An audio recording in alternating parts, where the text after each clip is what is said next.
Welcome everyone. Today we have our another new episode, and this is very, very important because we will discuss about research and innovation, which is very important for the developing nations. And beside that, the corporation, those who are seeking our help about their industrialization, automations, and many more things. I'm sure our professors, our board of advisors, they are very, very, very helpful, and hopefully they're going to help us. But before that, I want to start today's discussion. I want to start from Professor Rob. Sure. So we're talking about advancements in the creative industries. The three things that I'll talk about in this space. One is 3D printing, which is being used heavily by creators now to build a variety of things. Etsy, for instance, is awash with people now that will build you pretty much anything that you want. Movie memorabilia. Emulations of building ships or whatever that you desire, they'll do it with their 3D printers on Etsy, and it's gone over to automotive accessories. I've got a guy on the Jaguar forum I'm working with right now that's building an entire front end on the car with a 3D printer, and so the 3D printing has been good. Artificial intelligence is being applied pretty heavily. The two products I'm most familiar with is the Gugan beta and the Canvas beta from NVIDIA. Gugan allows you with relatively few brush strokes to create a photorealistic painting. Canvas is much the same, but approaching it a little bit differently. But the idea is to minimize the amount of work that goes into the effort. And of course, finally, this idea of being able to use resources from any place in the world. If you've got a project and you need an engineer, or if you need a graphic artist, if you need a different type of creative person, you can find them and locate them using a variety of tools any place in the world, and then they will do the work for you. You pay them through the application, and the project is complete. So you can build a virtual team to build stuff relatively quickly, and do everything from a web page to a picture. I've used services that located painters, for instance, and then they would paint the picture that you wanted and ship it to you. So those are the three technologies that I think, at least near term, are having a big impact in the creative field. Oh, and the other thing with artificial intelligence is it's drifted through art, it's drifted through music.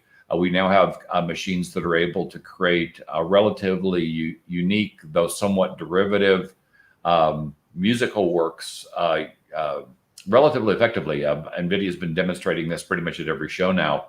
And of course, the final result of this would be a full-on movie or a creative work created entirely by computers, where you just put in the parameters of the plot, and the system develops the script, the storyboard, and then takes the storyboard and develops the movie without any people really touching it, except at the front end to define it. So it's an interesting area where a lot of advancement is going in, and turning the creative process into less of a grind and more of an innovative conceptual effort, where you come up with the ideas and the machines do the actual work. Mm-hmm. Thank you, Professor Rob. Professor David Smith. Let me go back. The creative industry, to me, is one such a wide definitional path on it that you've got to take some time to understand it. And I love how Rob began to look at some of the nuance points on it. But if I look at the R&D in the creative industry, well, let me define creative industry sectors. It's advertising, architectural, craft, design, film, television, video, radio, the physical things like the museum, galleries, the music, performing arts, visual arts, publishing, and most of the studies of the creative industries throws IT into it as well. But what's interesting in those industries is, according to many of the published studies, is that the creative industry as a whole, outside of the software industry, the amount of them that actually engage in research and development is fairly low. It's around 35 to 40% if you look in the whole creative industries. And to me, that's a very interesting number there, because there's so much technology and advancements and things that can be applied to the different segments in the creative industry that are really going full form right now. You know, the places we see a lot of emphasis now in the creative industries are on visualization, particularly holographic visualization of different types, 3D, the whole ability to use augmented reality and pull that into games, into the whole creative process there. You know, Rob mentioned 3D printing. 3D is really expanding in the creative industries, but so is the concept of understanding how natural language processing, machine learning can go and enhance that environment as well. In Austin, one of the uh, concerts that was here recently, they had a whole augmented reality piece to that with where if you shot yourself with your phone to this particular one, you were up on the big screens with the people performing on stage, which I thought was a really fun use of some of the creative R&D process going on. But the creative industry, the first name of creative is one of the real interesting things there. But by the most part, creative industry takes advantage of research and development done in other industries. And they're more creative in the research and development of enhancing their genre than they are the overall landscape of it, which is why I said outside of the IT portion of it, the ones engaged in R&D are really below the 50% level typically. So that's to me just a quick introduction to get into it. Mhm. Thank you, Professor David Smith. Mr. Adam. Oh, thank you, Sharif. That's a great topic.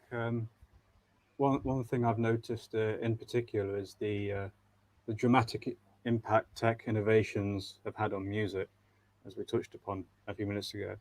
For example, with music production, it certainly feels like every other person in the world is now an aspiring musician or music producer now, with the explosion of audio software and a myriad of programs.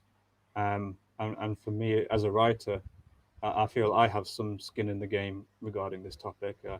I wanted to be a musician and a sound artist at one time, and then I fell into doing writing full time and other things like this. Um, Being connected by way of a smartphone has had a dramatic impact on my career as a writer, and it's also helped me to expand a bit into other related skills in the written word skill set, such as editing and proofreading. Um, so, as well as my involvement here with the WTEF, I've been invited and offered authorships in a few other research teams and blogs, online magazines. So, digital technology has given me an opportunity to be more of a self-actualized person. It's allowed me to really make the most of my talents and my skills, which I certainly think writing and public speaking as well, like we're doing here, and is definitely at the top of my tree, and collaborations are also what I really enjoy in particular. Again, like what we're doing now, and like co-authorships, being parts of teams.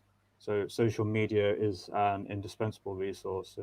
I sometimes try to imagine my life had I still been stubborn enough to use an old text and call cell phone, and spending weeks off the internet, to in a kind of like a Luddite funk, and it's quite depressing. And now I see what kinds of opportunities I would have missed had I been stuck in that stubborn way. So yeah, now I feel more of a well-rounded person, and I've got modern technology to thank for that. Thank you. Thank you, Mr. Frank. Hello, good afternoon. I'm sorry I went dark for a couple of minutes there. Has something to do. Let's see, creative industries. There are two words that come to mind when I hear these words. Well, there are more, but let's just say two words right now. One of them is journalism.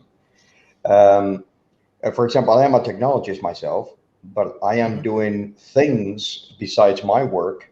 I am doing things that would have been unthinkable just 10 years ago. I am a blogger and I am a radio show host as well. So that would have been unthinkable. The other word is metaverse, which is basically a concept right now. If folks out there have watched Ready Player One film by Steven Spielberg, I think, but it's a very nice sci-fi novel. Metaverse is a concept that is going to be is now doing it, but it's going to be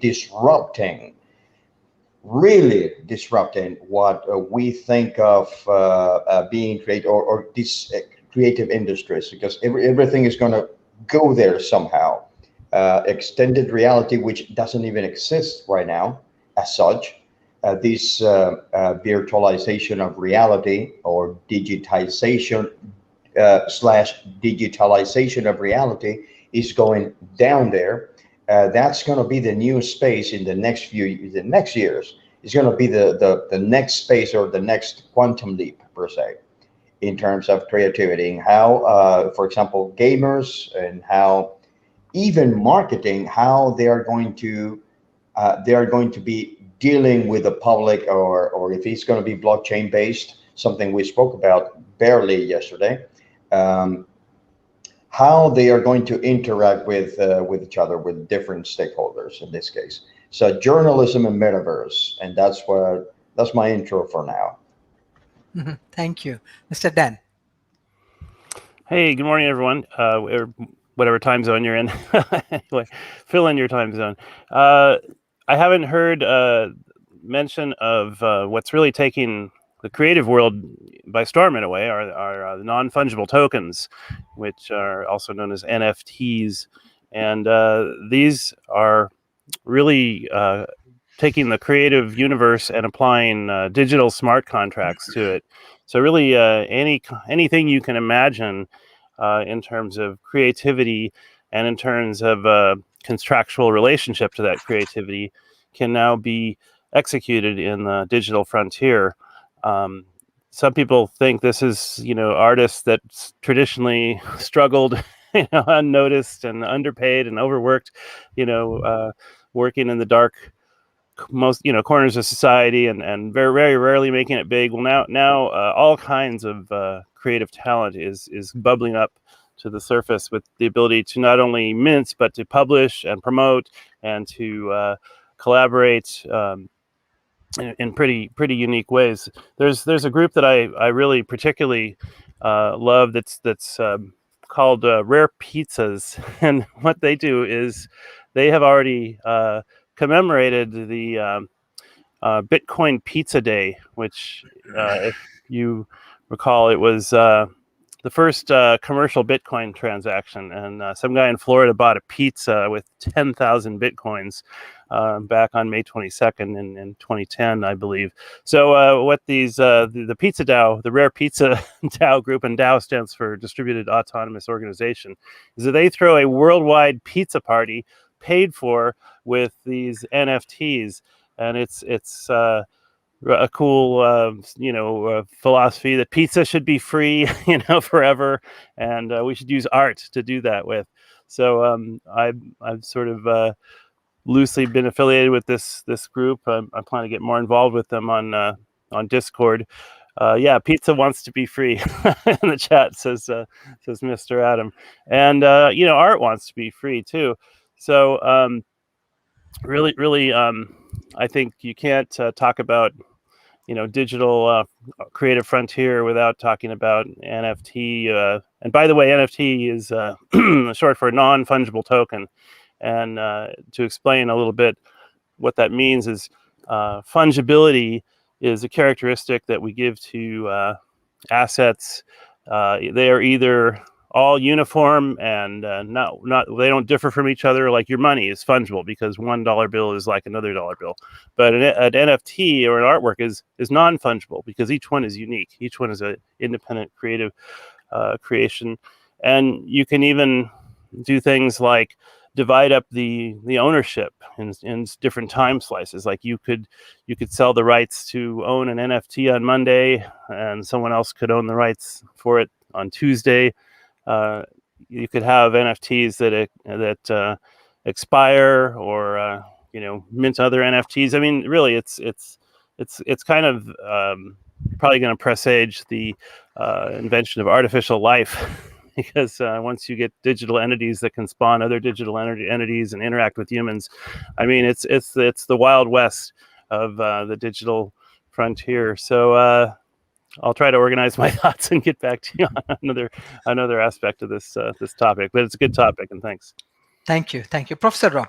One of the important thing, even Professor Rob, Professor David, and all of our speakers, those who working working as a fellow for World Talent Economy Forum, already you become popular in Asia Pacific, and especially our government officials as well as the academia, they love to know that how you improve your knowledge. This is very common question. Even before this, I starting this session, some of the media personality, they call me, and they are big fan of Professor Rob's and other things. So even when we do research, is it like your habit, or is it like more of industrial knowledge, or how we can enhance this kind of knowledge, Professor Rob? Well, really, the way I do it is through work. I engage with a relatively large number of companies on a weekly basis. I'm briefed on what they're doing, what they plan to do, the tools they use, and a variety of changes in operations that they're implementing based on the threat landscape they're facing, either competitive, recently COVID, or political.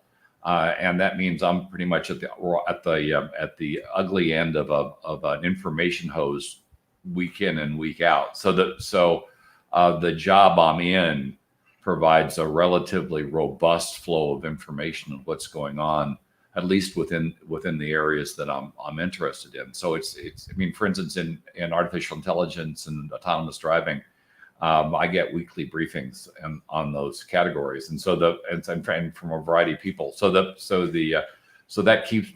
forces me to stay relatively current on the technologies. It's the nature of my work. So when you're doing work as an analyst, people want your opinions on what it is they're doing, and they feed you the information that you need to render that opinion, and that means I get quite a bit of information that other people are not privy to, particularly across competitors, because the competitors don't talk to each other; they talk to us. So the end result is I'm much better able to determine a trend that's occurring across an ecosystem, because I have access to people that others don't have access to on a regular basis. Even those in the companies don't have access to, because they're not talking to their competitors. Mm-hmm. Thank you, Professor Rob. Professor David Smith. Can you unmute, please? It's so good following Rob, because he has half my thoughts in his brain too. So we just need to do a mind meld at times. Now, part of what he said is there to stay up to date on this area. You have to engage in dialogue with the companies who are pushing the tip of the spear. And that's one of the ways to do it. The other is to have a wide collection of appropriate people that you follow in different medias. Rob tweets a fair amount. I tweet a fair amount of some of the recent trends and things that we see. And I have a collection of others that I have a preferred thing. When they tweet new stuff, it pops up automatically for me, as opposed to me going and searching it. And the same with other things I'm following. For example, one of the places in this whole creative area I'm following a lot right now is what's being done in the metaverse area. Because I think the metaverse area is one that is going to really help change part of the area. I put a definition up on the internal chat here.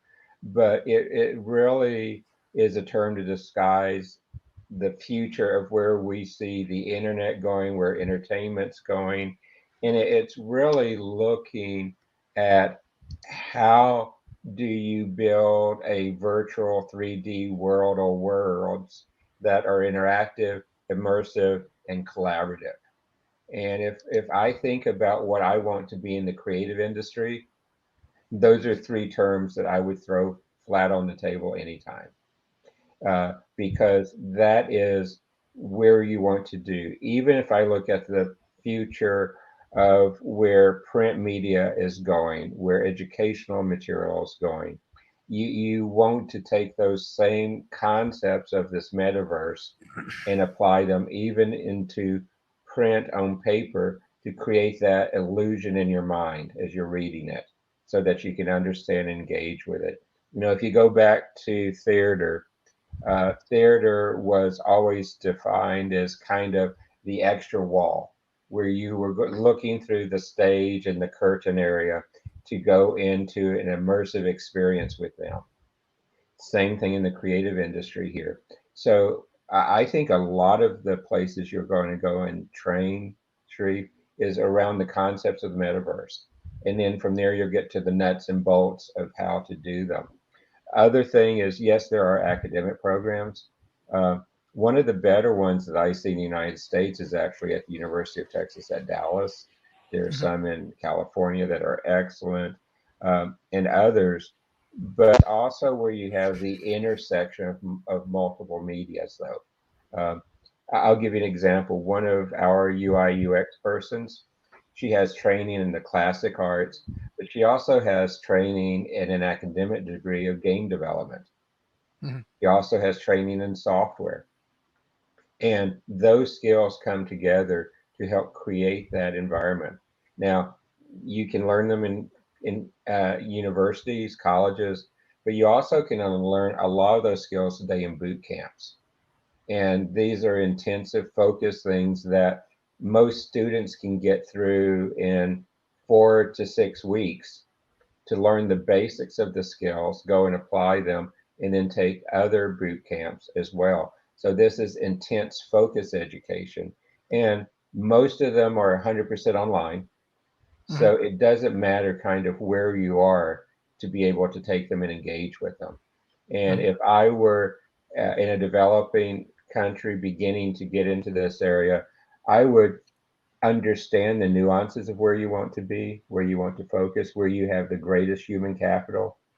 But I would really focus a lot on the boot camps initially to build up a base of what you need and then work that through your country's education infrastructure to enhance it and make it more applicable in your region.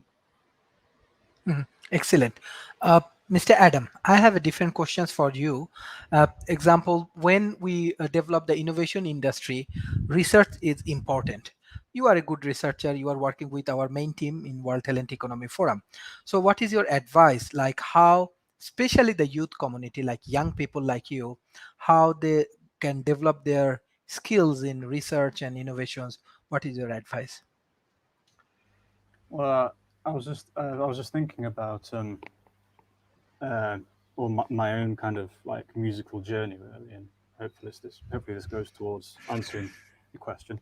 So earlier I touched upon the dramatic impact that creative innovations have had on music, and like I said, rather hyperbolically maybe, it seems like every other person, especially young people, like you said, Sharif, every other person is aspiring to be an artist within music, whether it's as an instrumentalist, singer songwriter, music producer, DJ, whatever.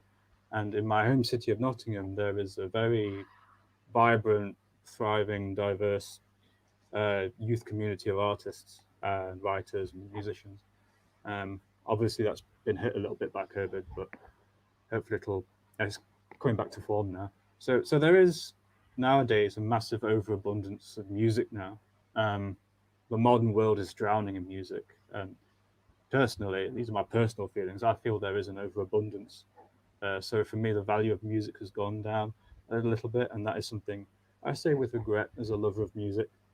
I cannot deny that with music and with other creative spheres, there is information overload and an abundance of mediocrity or downright dross, even, not to sound too harsh. So I would advise young people to not fall into kind of like these trappings where they might feel the need or the pressure to sound too much like their favorite artist, or I mean, being a young person, that's an ideal time to experiment, and sometimes creative experiments don't always work out, but sometimes things do click.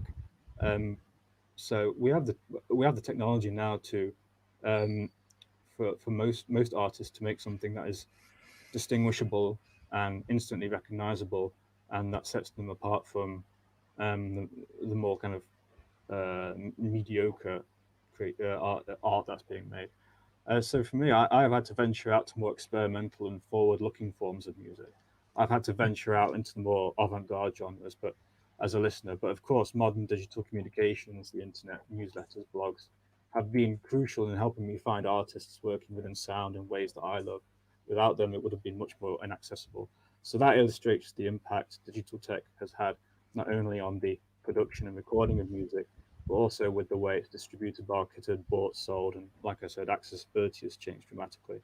And some more advice I would give to young people in your question, I never forget the importance of real life.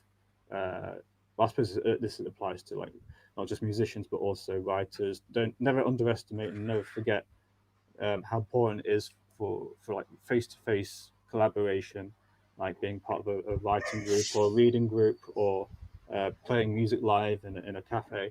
Don't rely too much on uh, getting on iTunes and hits and views and likes. Obviously, that's important nowadays, but don't abandon real life face-to-face music situations where you can go out, learn your craft, get some hands-on experience, and then that will take you further than just staying in your bedroom all day. Thank you, Mr. Frank. Like I know that you are from industry, so how actually industry help you to understand different creativity, innovations, and research-related activities? If I may, just to cooperate with the former question, I would say mentorship is very important. Mentorship to bring in when you have all these startups and you have all these entrepreneurs, bring the other experienced entrepreneurs, venture capitalists, scholars, professors, and so on, bring them in as mentors. That's very, very important. So they get to learn from people who have been in the nitty gritty of the thing, as some say. How does industry how have been? I'm sorry. Would you repeat the question again? Yes, like how industrial experience actually help you to develop your like creativity and innovation. Right. This is this is a very interesting question, and it probably has a curious. There's a curious answer to it. It is called the form factor. When it comes to, for example, I am specialized in smart glasses industry in this case. And if there is software can do just about anything you ask to it. The problem is hardware. So the problem is how to make something, how to create or produce something material that can, let's say, I don't want to use this metaphysical expression, but that can channel or that can materialize everything the software can do. The problem is hardware. The issue of being in the near, for example, product managers, although nobody knows nowadays what a product manager does. There are like 100 different definitions right now. So being near them taught me that there is 1,000 different ways of getting one thing done. Okay, just like for example, when the light bulb was created more than 100 years ago. So that was basically the hardware industry that taught me, or the product managers who taught me that lesson. You can go around a product or a form factor 100 different ways, and it will not work. But you have to keep trying, and you have to keep pushing for it, because software needs a way to be material and be useful to people. Like, just software by itself is nothing, basically. It's just immaterial. It's smoke in the air, basically. So that's it. Hardware. Yes, thank you. Mr. Dan, you are a politician, you are a policy consultant. So what you want to add to this discussion? Well, I would actually correct you. I consider myself a poetician, kind of like Brigida Jorn. Anyway, the gal that founded the Pirate Party in Iceland. She was a very, very famous activist and writer. And I'm actually going to do a NFT at my street fair booth coming up on October 17th. I've always been a fan of Weird Al Yankovic. In fact, we're basically the same age, and I think songs can be used to teach. In fact, when you use music and comedy in the teaching profession, which is a very creative profession, it kind of short circuits the left brain and goes directly into the right brain. It's been noted that that using the creative arts, especially humor and music, in teaching can be used this way. So that's something that's developing. I kind of have a theme for the musical I'll be performing with a bunch of other people.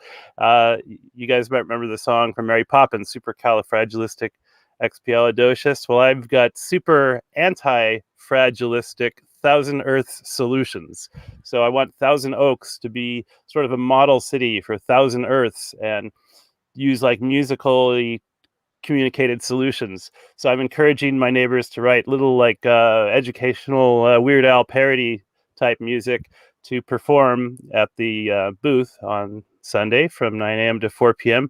And we'll be creating a NFT of the thing. And indeed, the whole process of the permatrail creation is an art project, which will become a divisible up NFT. People can have naming rights to different parts of the permaculture trail as we make Earth back into a regenerative artwork. And we use things like time capsules and amateur radio and resilience and emergency preparedness and all these great functions, which we can teach with creative, funny, gamified, musical, NFTized ways.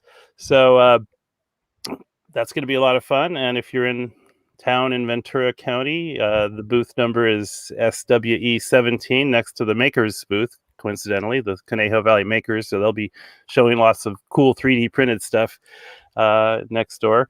And yeah, it's going to be a great way to organize the community and have a little fun and teach people history and future history and solutions.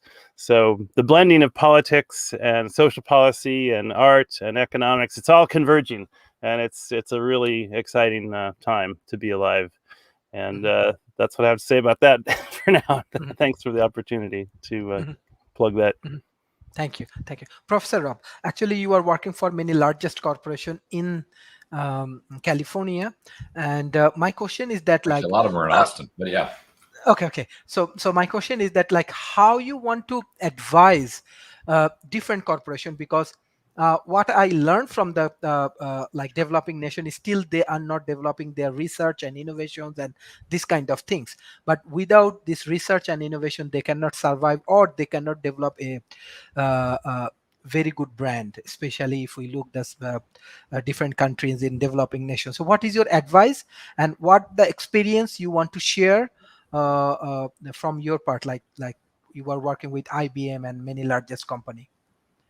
Well, it kind of begins with a skills inventory. You're talking about different geographies, different countries. Each country has its own unique advantages and disadvantages. What are the problems the country is working on, and where has the expertise been developed? What makes that country stand out from its peers? If you don't know what your skills are, it's very hard to structure an organization that will carry those skills forward. And that's what you're talking about here is taking a country's inherent abilities and then expanding them towards the future. But if you don't really have a good idea what those inherent abilities are, you don't have a foundation to do that expansion. So the first step is to really understand, are there any of these breakout areas, AI and agriculture? We're talking about the entertainment industry at this particular juncture, but the creative industry in this particular juncture. But do you have an unusual number of creators, artisans that are expanding out? I recall a project that I believe was in Bangladesh with Cisco, where they identified a community that built these incredible artistic objects that they just couldn't find a way to market. I mean, that they were off the grid, had no internet presence, had no ability to let people know that they had this stuff, and they had a potential worldwide market, but they couldn't get to it. So Cisco came in and helped them build up their presence, and now this particular community is making a decent amount of money selling these artistic creations that are unique in the world. And so they took something that had high value but no way to market, and found them a way to market. And that's really what the country needs to do is discover what its inherent jewels are. What are the assets the country has, and then what are preventing those assets from reaching their full potential, and resource that problem so that those assets can find a way to market, can find a way to maximize their economic potential, raise up groups that might be incredibly profitable for the country, to allow them to achieve that profit. So it begins with some type of a skills inventory, an asset analysis, and it's not just skills. You've got raw materials. Some countries have unique raw materials that others do not, and of course we know that China has been going around very aggressively and buying up those materials for pennies on the dollar because there isn't a ton of competition. A country needs to know that, because those are that country's resources. They should be getting top dollar for those resources, not bargain basement prices. But if you're not aware of this activity and you're not able to create a competitive bidding environment, then you're invariably going to be locked into one country or one buyer, and they're going to own you. And that's not great for the country, because then they become subordinate to the other country or company that has bought up those assets. So it really comes down to understanding what your assets are, and then finding a path to optimize the return on those assets. And it begins with an inventory. Mm-hmm. Thank you. Professor David Smith, yeah. Rob said so well some of the basis of that. I'm going to take and expand upon a little bit more. One of the things that I've done several times is we've helped regions look at their capability to innovate. And one of them was when we designed something called BioCrossroads, which was for the state of Indiana for the life science industry. And what we did there is very similar to what Rob is talking about, but with some interesting differences. So we wanted to understand what's the science basis, what's the foundation basis, the people basis, and what did they have that had a critical mass and without a critical mass. Then we put a future target towards it and looked at the future trends. And then with them in the state, decide what are the targets. And the targets is, what does it mean for me? How do we build a critical mass? What are we missing? And at what cost is it going to take to do it? How do we fund it? How do we advocate, communicate to the public? Where do we align and ally with partners on a global basis? And the global basis, I think, is real important. So to just kind of build up on what Rob said, there's an inventory and assessment capability. And we went beyond and we looked at what are the patents, what are the strengths of science in the area, what are the research being done. Then we inventoried the opportunity of and targets, the intellectual capital, the human capital, the social network capital, the infrastructure capital, the financial capital. We looked in at what are the collaboration happening between the key stakeholders? Is there a desire to build a roadmap going forward? Are there significant gaps in the region vis-a-vis what other regions are doing? And then we went back and put together for them their targets and the plans to go forward. To do this, you have to take kind of exactly what Rob was saying and understand the competencies and capabilities you have of the people, the companies, and things in the region. But you also need to understand where's the intellectual property, and how does that come together. You have to understand, can the region fund it, or how do you go and get the funding and put the pieces together? And likely is, how is the regulatory environment, the political environment, the social environment for being able to be successful in these areas. And if I'm looking particularly at the creative industry, all those elements have to come together to be successful. And I can tell you, with what we did for the state of Indiana for the life science industry, before we designed this, they were about the 60 percentile in rankings in the United States. If you go there today, they're in the top 5, and it many people will go back and attribute it to the plan that was put together to bring these critical pieces together, fill the gaps, to bring them where they are today. So those type of things are really necessary if regions are going to target and be able to become a leader in these areas. Understand. Mr. Adam. Thanks, Sharif. Um, I love metaphysics, so I could really grok with the metaphor Mr. Frank used with the channeling metaphor. And to continue a bit with the previous question, I echo his espousal of mentorship. So if we look back through history to the ages of artisanship, craftsmanship, guilds, that was how skills were passed down, mentor and student, master and apprentice, and that was a lifelong creative investment for those people. I mean, these days, the idea of a life's work is certainly far from dead, but I do think the previously mentioned mentor, student, master, apprentice framework is becoming a lost art in the first world West, and rapidly, sadly. No, I'm not one of those people who like to put the West on blast all the time. Far from it. I'm just saying. But I do think that the absence of a master apprentice framework and the absence of any inspiration or drive to complete a life's work are definite contributors, among others, to some of the spiritual bankruptcy we see plaguing people's quality of life metrics. I feel like I've been lucky. I have the inspiration to live my life in service of a life's work by way of writing. So hopefully I will get to fulfill that. And it's one of those interesting Shakespearean situations where you have different groups of people. Some wish to achieve greatness through grit and hard work over a lifetime. Others have greatness thrust upon them, and sometimes that greatness is unwelcome. What I mean is, you have people wanting to fulfill a life's work up until the day they die, as a musician, writer, actor, whatever.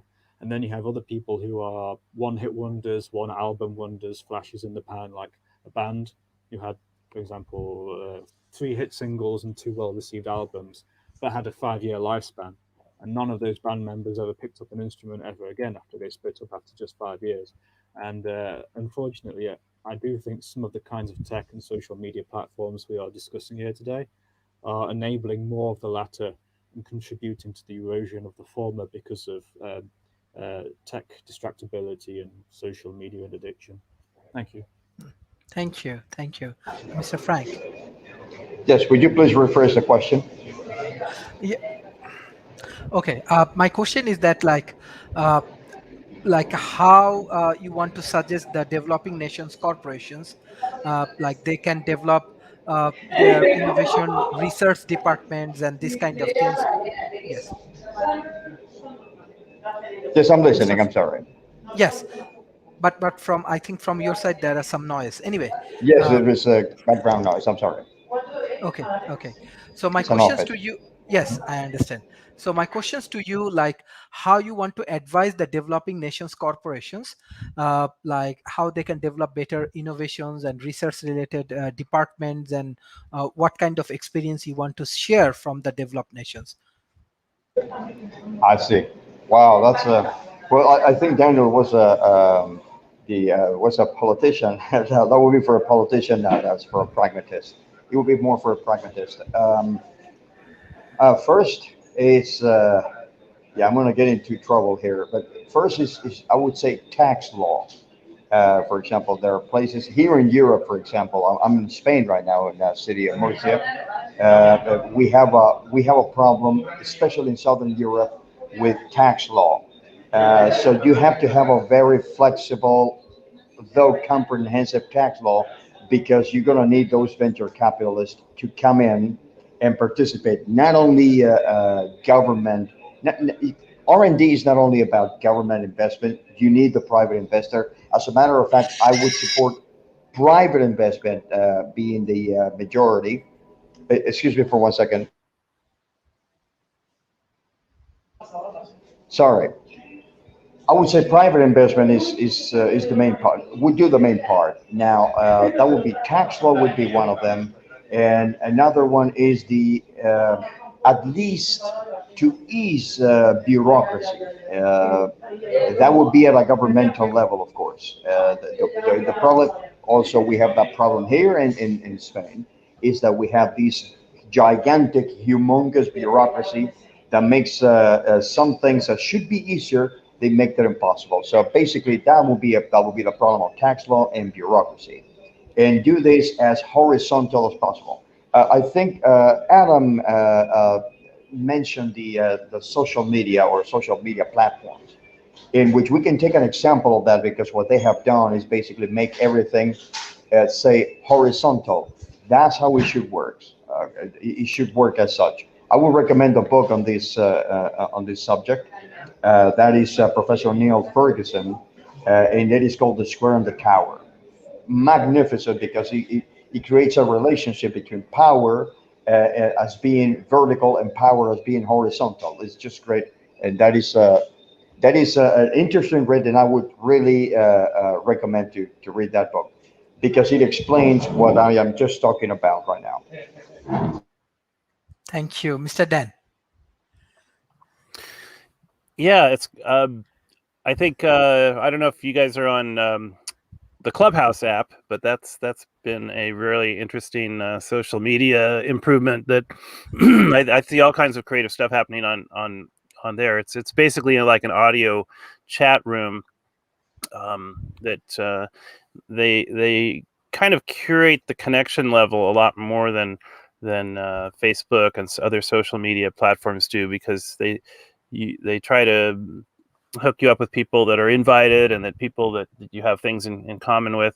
But they recently introduced kind of an interesting feature there called clippable, where someone says something good in the room and you hit this little scissors button at the bottom of the app, and it basically makes a clip of the last 30 seconds. So, I mean, how many times has something happened in your life that you go, oh, I wish I'd been recording that? So they've set up basically like a 30-second delay loop where the last 30 seconds of whatever went on can be saved and shared. You can share them either on the platform or off the platform. So that's probably a creative innovation that's going to find its way into other media and other applications. It's interesting to talk about the metaverse. You know, the universe within the universe, nested. And I think recently the head of Facebook, Mark Zuckerberg, said he wants Facebook to become a portal to the metaverse. You know, instead of being so much of an ad seller. Well, I guess he would probably still be selling ads, but you know, that sounds kind of a little creepy, you know, kind of like he wants to be a gatekeeper. And ultimately, these are the questions, you know, who is doing the gatekeeping in the structures of society? Right now, it's very centralized, it's very corporatized. You know, the party that we think of as conservative is actually corporatist, usually. I mean, we kind of have a world system of oligarchical corporatism that is kind of at permanent war with the individual creative spirit. So maybe those are the future socioeconomic dialectic that creative types are going to have to deal with. But I think, you know, like I said, the NFT, the non-fungible token, you know, branding yourself and becoming your own, producer, hedonic director, you know, not just a passive consumer of media, but even the latest, Apple iPhone it's got the three lenses, and their commercial shows them making these feature films. They say, you have Hollywood in your pocket, you know. So, I mean, this is a disruptive thing when people can think of themselves as, you know, I can make better media than I can just sit there and watch. You know, I think that's going to be really a liberation for the human creative spirit. And there's a lot of worry about all the jobs that are getting automated away. And what are people going to do? Well, they can let their creative side flower, you know. And I think, you know, with opening up the resources of off the earth, that's hopefully going to create enough wealth that we can go back to kind of a universal basic opportunity society where people are allowed and encouraged to have their creative expression become the main part of their life, and not just doing robotic tasks that could be done by automated systems. So it's a good road ahead, but we have to be wary of the pitfalls. But I think we should be optimistic and use all these great new tools and creative tools, and really access our creative sides to make the good future happen. Thank you. This is really great discussions, and I directly want to go for the concluding remarks for today. I want to start from Professor Rob. Well, when we're talking about emerging economies, I mentioned before that you really need to start with an inventory of what it is you have, and then develop a plan on how to protect and monetize it. Without the inventory, you can't develop the plan, and without the plan, you won't make progress. And then the plan that you create has to be able to survive successive administrations. And so it has to be as free from a political influence as you can, so that another party coming in doesn't undo what has been done by the prior administration. So it's a case of really having a clear idea at some point where the future of the country is going to be. What is the country going to look like in 2035, and then developing a plan on how to get there. And you can't get there if you don't know what resources you've got, and once you know what resources you've got, you know what the resource gaps that you've got, and that means you're going to have to undoubtedly partner with other countries, either emerging or emerge, and to accomplish those underlying goals. But if you don't have an inventory, if you don't have a plan, and you don't know where you're going to go, you undoubtedly are not going to be there. And so and unfortunately, an awful lot of governments work very tactically. It's the instance of the moment, and this kind of an effort takes decades to mature. The building out the infrastructure, building out the talent pool, making sure the talent stays in country. I mean, one of the things that every emerging economy should be doing right now is identifying its critical intellectual resources, its best people at doing things that are critical to get done, and protecting them so they don't migrate out of the country and go someplace else where the grass is greener. We've got some relatively large migrations going on from Central and South America at the moment, and those countries are losing a substantial amount of talent as a result of those migrations, and the end result is that they may be losing the ability to become viable in a few years, and yet they seem to be unaware of that talent migration. So at the end, you need to know what you've got, you need to know where you're going, and you need to know how to get there before you can actually make solid progress. Thank you, Professor Rob. Professor David Smith. Everything Rob said, but I would add to it, one of the things you need to do is create key beachheads. You need to decide where the region wants to focus, create the critical masses around that, the critical competencies, capabilities to be successful there. You know, and you see it happen. Let me just use a couple of my local examples. Austin was successful in recruiting a research and design consortia called MCC to Austin. And it began to help create Austin as a computer center. Then Austin was successful in recruiting another one called Sematech. And it looks like Austin area will probably win the largest economic development project in the history of the United States, a $17 billion fab being built here for the semiconductor industry, because the community coming together, the academics coming together, the whole technopolis coming together to enable those things. It was announced yesterday, and I love Rob's recent tweet on this one. It was announced yesterday that Tesla is moving their headquarters to Austin. But they're also not just doing that. They're moving, and they're building a gigafactory here, but they're also moving their boring company here. They're also doing their brain implant company here. They're also moving multiple, they're putting a R&D center for SpaceX here, down close to where I live. So you can see things like that beginning to bring pieces of the puzzle into place. And the importance of having these beachheads should be important to regions, because it gives you the ability to create the critical mass. It gives you the ability. But once you begin to do this, you need to build a high level roadmap to it. This is not a technology roadmap. It's more of a strategic roadmap of understanding what it is, understanding where the stakeholders are. How do you engage the stakeholders? For example, when we recruited Semitech to Austin, and I helped recruit it, then became an executive at it, one of the missing things was technicians that could work in the semiconductor industry.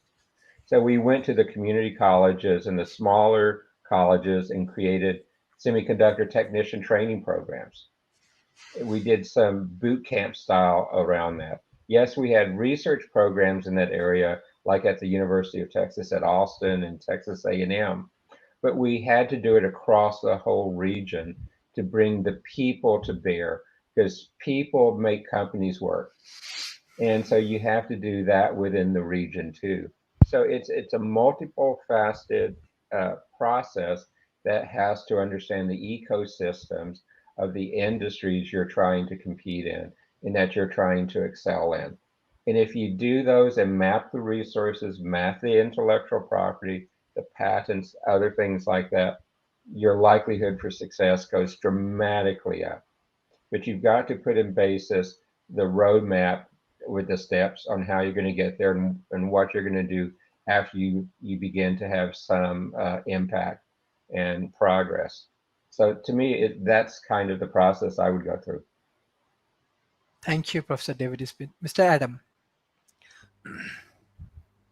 Thank you. I wanted to echo what we touched upon a little bit earlier, about what we said about how technology has innovated so quickly. We are doing things now that would have been much more difficult to do just 10 years ago, or downright impossible to accomplish just 10 years ago. And we have witnessed these advancements with our very own eyes, and that is a privilege in itself. I know people like to put the modern world down a little bit sometimes. I've now done that myself sometimes here in previous episodes, but to dance on the right side of techno-optimism for the moment. It is a privilege, and lots of historical figures will be quite jealous. And then, not too far from now, what are we going to be able to accomplish by the time it's 2030? That was impossible in 2025. What is going to be a possibility in 2035? That was an impossibility in 2034, and so on and so forth. So it's the usual question of how to keep up and what effect on our health, physical as well as mental, will that have. Thank you, Sharif. Great topic. Thank you. Mr. Frank. Yes, thank you. I would like to stress upon what Professor Enderl said at the beginning. It would be the continuity of governance of government in this case. Very important. That is one of the, this is not politics, it's not a political comment, but that is one advantage that, for example, the People's Republic of China has over most of us in, for example, something that somehow the European Union has been trying to replicate, basically representing 27 different nations, trying to work strategically. for example, there was this news. It was yesterday, I think. I tweeted it myself from a report from the South China Morning Post, talking about how China or the Chinese government has reached some sort of an agreement on how AI is about what is called AI ethics, right? How is it going to be? Basically, it is a set of rules at a national level for AI ethics. So that for them is it's fine for them, and how, for example, they talk about in a sort of a series of let's say confusing and even ridiculous assertions. They talk about the AI ethics, but still the continuity of governance, this is going to be implemented no matter who the president of China is going to be. That's a problem we have in democracies, because every 4 years, as has been said, every 4 years a different political party is going to come in and is going to change things over. One of the problems we have in Spain as well. So that would be the continuity of governance. That is the most important point here. Thank you, Mr. Frank. Mr. Dan. Well, I've seen all these great data points about Austin. Maybe Austin is going to turn into the capital of New Bohemia or something. I think at one point all the hippies were saying they should migrate to Prague, Czechoslovakia, and kind of make that the creative energy capital of the planet. But yeah, go Austin. It's looking good. And I think with all this mentioning about these great creative minds that are staking out Austin as kind of a home base, it really brings up the idea of intentional communities. Most of the places and ways that people live right now were not well thought out. They were kind of constructed in kind of an ad hoc way on the fly. People moved where they had worked. There was and that was kind of driving those decisions. But I think the intentional community movement is going to grow along with this kind of creative convergence that we're talking about today. And I love just to recap, I think the ethics of the Pirate Party International, if I can sum up what are their common themes: freedom of expression, communication, respecting privacy of citizens and civil rights, defending the free flow of ideas, knowledge and culture, supporting reform of copyright, patent laws, commitment to work collaboratively and participate with maximum transparency. Don't support actions that incite violence. That's a big one. I think soft power has been ignored in a lot of the way we structure society. They're big fans of free software, open source software. They defend open source, participative, collaborative construction of public policies, direct democracy, e-democracy, open access, open data, crowdfunding, crowdsourcing. Those are just some of the themes. And I think they're all very creative themes that will be used to create intentional communities where the people that live near you are the people that are in your Dunbar number tribe, which is the I've talked about before, the cognitive limit that has been speculated to be around 150 people that you can form close relationships with in a lifetime. So get out there and get creative. Push the art pedal through the floor. There's a lot of great ways to do it right now. Thanks. Thank you. This is really, really great discussions, and I'm sure this will be very helpful for the industry as well as for the academy. Thank you, Professor Rob, Professor David Smith, Mr. Adam, Mr. Frank, and Mr. Dan for joining today's program. And I request all of our audience, please share our content as much as possible. Share our content with the government, with academia, and with the corporation. Bye-bye and take care. Bye. Bye, everyone.